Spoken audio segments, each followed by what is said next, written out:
नमस्कार दोस्तों, मैं हूं गणेश माली और स्वागत है आप सभी का गणेश माली फाइनेंस की एक और नई वीडियो में। आज का टॉपिक आप तो हमारा थंबनेल देख के पता ही चल गया होगा और ये टॉपिक कितना इंफॉर्मेटिव है और कितना इंपॉर्टेंट होने वाला है आज की डेट में, ये सभी को पता चल गया होगा। आज का हमारा टॉपिक है कि एक छोटा अमाउंट हम इन्वेस्ट करके एक लॉन्ग टर्म में हमारे फ्यूचर के लिए कैसे कॉर्पस क्रिएट कर सकते हैं, इस सारे वीडियो में हम डिस्कस करने वाले हैं। जो लोग जॉब करते हैं वो आज की डेट में अपना पैसा बचा नहीं पाते और इन्वेस्टमेंट नहीं कर पाते हैं, बट जो लोग बिजनेसमैन हैं या बिजनेस करते हैं उनको पता होता है कि अपने पैसे को कैसे इन्वेस्ट किया जाए और इन्वेस्ट करके अपना कॉर्पस या अपना जो फ्यूचर है वो कैसे सिक्योर किया जाए। तो आज की यह वीडियो में हम यही जानने वाले हैं कि हम एक छोटा अमाउंट हमारे फ्यूचर के लिए जॉब में से कैसे बचाए और वो इन्वेस्ट करके एक लॉन्ग टर्म में हमारी इन्वेस्टमेंट को कैसे बढ़ा सकते हैं। तो ये वीडियो बहुत इंफॉर्मेटिव होने वाला है और आखिर में आपको ये कैसे हम कर सकते हैं ये भी पता चलने वाला है। तो अभी तक वीडियो अगर अच्छा लगा होगा तो वीडियो को लाइक जरूर कर दीजिएगा। तो दोस्तों शुरू करते हैं आज के वीडियो को कि एक छोटा सा अमाउंट हम कैसे इन्वेस्ट करके अच्छा कॉर्पस सिलेक्ट या क्रिएट कर सकते हैं। आज की डेट में हम अगर जॉब करने वालों की बात करें तो मैक्सिमम इंडिया की परसेंट लोग जो है वो जॉब करते हैं, बट जॉब करने वाले लोगों को पता नहीं है कि इन्वेस्टमेंट कैसे करना है या इन्वेस्टमेंट हम कितना कर सकते हैं। तो बहुत सारे लोग इन्वेस्टमेंट नहीं करते। आज की डेट में जो लोग जॉब कर रहे हैं उनका यही एम रहता है कि वो जितना भी पैसा इनकम आ रहा है, मंथली सैलरी आ रही है, उसमें से कुछ पैसे खर्चे करते हैं और कुछ पैसों को सेव करते हैं। बट आज हम अगर सेव कर रहे हैं तो हमारी सेविंग क्या सच में हमें आगे जाके कुछ रिटर्न देने वाली है? तो दोस्तों आज की डेट में इंडिया में जो इन्फ्लेशन रेट है वो है 6 से 7%। मतलब अगर हम हमारा पैसा इन्वेस्ट नहीं कर रहे हैं और ओनली हमारे पैसे को हम अगर सेव कर रहे हैं तो यानी कि हमारा पैसा लॉस हो रहा है, हमारा पैसा डे बाय डे कम हो रहा है। तो यहां पे हमारा रिकमेंडेशन है कि आप पैसा इन्वेस्ट कर सकते हो और अपना जो पैसा सेव है, सेव की जगह आप इन्वेस्ट करके अपना कॉर्पस क्रिएट कर सकते हैं। देखिए, जो लोग जॉब कर रहे हैं और पैसे को सेव कर रहे हैं फिर भी वो लंबे समय के जॉब के बाद अपने आप को एक फंसा हुआ महसूस करते हैं, अपने आप को एक पैसे की तंगी में महसूस करते हैं। क्यों उनके पास इतना सालों के जॉब करने के बाद भी पैसा नहीं रहता है? क्यों मंथ एंड में लास्ट के कुछ दिनों के बाद सैलरी मिलने के बाद भी उनके पास पैसा नहीं रहता है? ये बेसिक चीजों की वजह से, कुछ चीजों की वजह से या हमारी इन्वेस्टमेंट ना करने की वजह से हमको फंसा हुआ महसूस करते हैं। तो आज इसी वीडियो में हम पूरा डिटेल में जानेंगे।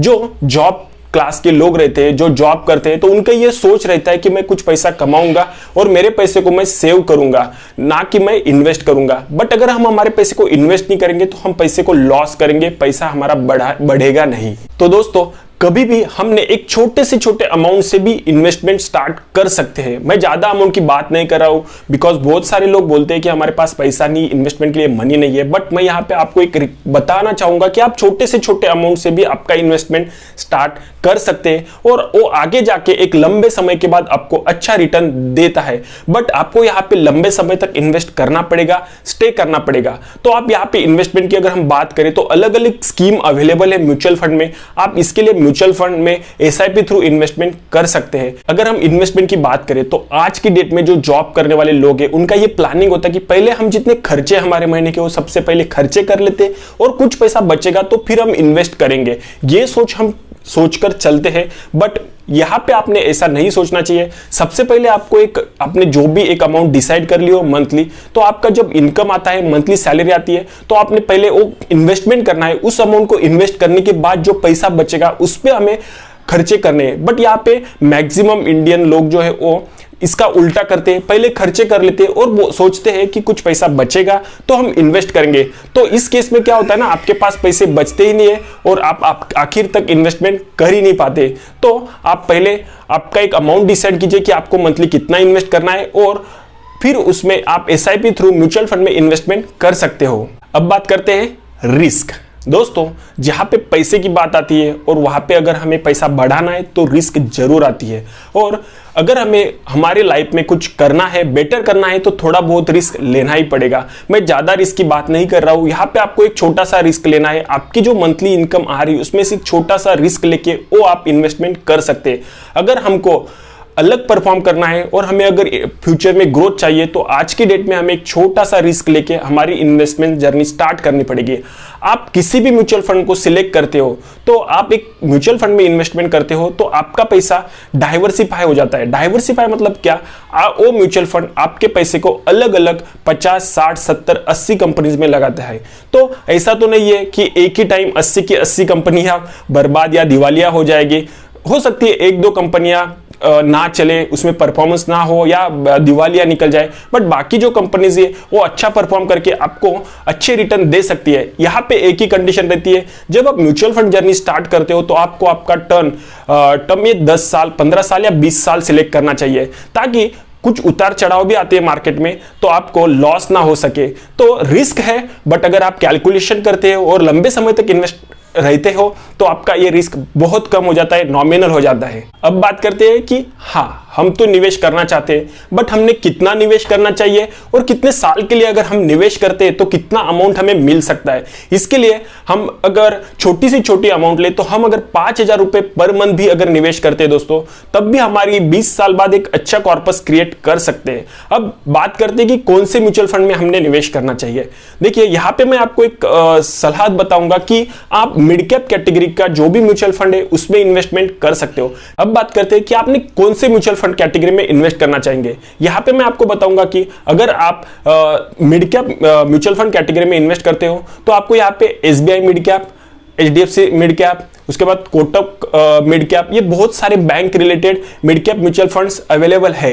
ये सारी कैटेगरी आपको अवेलेबल है। इसमें से कौन सी भी एक कैटेगरी का आप सिलेक्ट करते हो, उसको अगर आप 5,000 रुपए पर मंथ इन्वेस्टमेंट करते हो तो भी आपको अच्छे रिटर्न्स मिलेंगे। अब बात करते हैं रिटर्न्स की। अगर पास्ट में इन किसी भी म्यूचुअल फंड का रिटर्न्स देखा जाए 5 साल 10 साल का, तो एवरेज 20 साल के बाद उन्होंने हमें कम से कम 22%, 25% तक रिटर्न दिए हैं। अब हम कैलकुलेशन के लेते हैं कि अगर हम आज की डेट में म्यूचुअल फंड में इन्वेस्टमेंट स्टार्ट करते हैं और मिड कैप कैटेगरी में इन्वेस्ट करते हैं और 5,000 रुपए पर मंथ अगर 20 साल के लिए इन्वेस्ट करते हैं तो हम 17% के भी रिटर्न से कैलकुलेट करते हैं तो एक अच्छा कॉर्पस हमारा क्रिएट हो सकता है।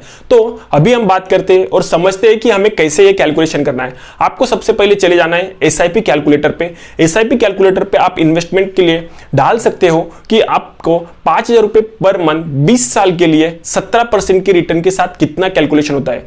दोस्तों, एक मेरे को आपको एक सजेशन रहेगा कि हम जब इन्वेस्टमेंट करते हैं, सबसे इंपॉर्टेंट बात होती है कि कोई भी जर्नी स्टार्ट करते टाइम, हम इन्वेस्टमेंट स्टार्ट करते टाइम एक अमाउंट फिक्स करते हैं और उसी अमाउंट से हम लॉन्ग टर्म 10 साल 15 साल तक इन्वेस्टमेंट करते रहते हैं। बट यहां पे एक चीज होता है जो कि हम इसको स्टेप अप बोलते हैं, स्टेप अप एसआईपी। ये बहुत सारे लोगों को पता नहीं होता है, बट स्टेप अप एसआईपी का मीनिंग होता है कि आप जब इन्वेस्टमेंट स्टार्ट करते हो तो 1 साल बाद आपका एसआईपी का अमाउंट, इन्वेस्टमेंट का अमाउंट ये बढ़ना चाहिए। तो अप्रॉक्स आप इसको 10% सिलेक्ट कर सकते हो। मतलब हर साल आपका जो इन्वेस्टमेंट रहेगा वो 10% आपको बढ़ाना है, ताकि आपको 20 साल बाद इन्फ्लेशन को बीट करके आपको एक अच्छा कॉर्पस क्रिएट हो सके। तो अब समझते हैं कि हमें अगर हम 15 साल या 20 साल तक इन्वेस्टमेंट करते हैं और 5,000 रुपए पर मंथ इन्वेस्ट करते हैं तो हमारा कितना कॉर्पस कितने साल बाद क्रिएट हो सकता है, कैलकुलेशन के साथ बताते हैं। अब आपको सीधे चले जाना है गूगल में, एसआईपी कैलकुलेटर डालना है और यहाँ पे एसआईपी कैलकुलेटर में हमें डालना है कि 5,000 रुपया पर मंथ और हम यहाँ पे डालेंगे 20 ईयर्स, 20 साल तक हमें इन्वेस्ट करना है और आगे आपको डालना है 17% रिटर्न और स्टेप अप डाल देना है 10%।